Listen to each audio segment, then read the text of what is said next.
as promised, Michael Duncan and John Ashbrook, co-hosts of the Ruthless podcast. Great to have you guys here. Michael, let me start with you. What's your reaction? What's your analysis of what's happening in Los Angeles right now? Well, I think Spencer Pratt is channeling the frustrations of millions of Angelenos.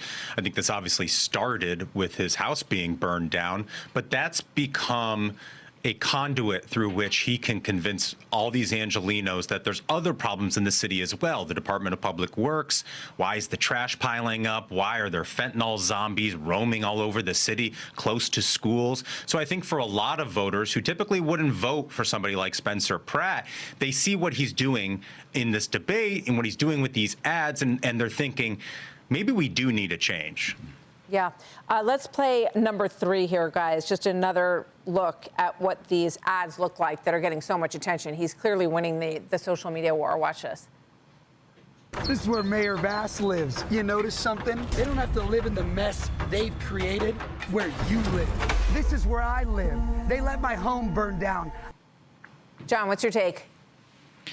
Martha, that is an incredibly compelling ad. And, William LaJeunesse laid out a bunch of the ads that his supporters are making on his behalf, ton of different types of images. But there's a very different image that comes to my mind when I think of a guy like Spencer Pratt. It's the image of our founders. And I really think that Spencer Pratt, the angry citizen who is fed up with unsatisfactory government, and he is going to do something about it, I think he is exactly the kind of guy that our founders had in mind when they set up the system of government that we have in America today.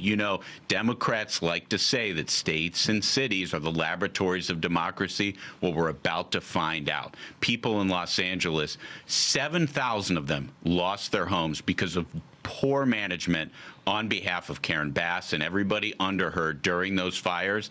I really hope that people vote for somebody like Spencer Bass so that they can get that city rebuilt and it can return to the former glory that it had. Yeah, the founders argued for citizenship representation, and he clearly has an authenticity that is not someone who, obviously he's an actor by background.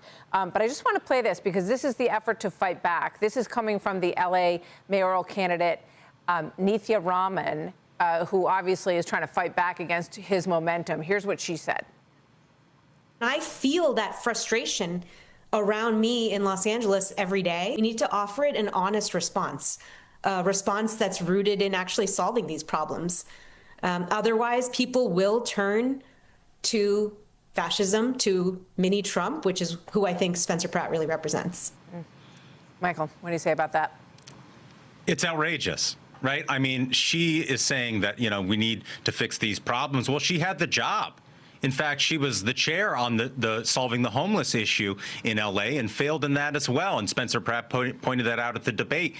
I think her problem ultimately is that she's also responsible. So she's trying to run against the sitting mayor, but she's been a councilwoman for 6 years. Spencer Pratt speaks plainly. He speaks directly to Angelenos in language they can understand about the problems that they see. Yeah, thank you, you guys. Great to have you with us, and your new podcast hits on this topic quite a bit. Also, recommend everybody listen to that. Michael Duncan and John Ashbrook, Ruthless. Thank you, guys. Be sure to like and subscribe for all the Fox News latest on YouTube, and catch full shows streaming now on Fox One.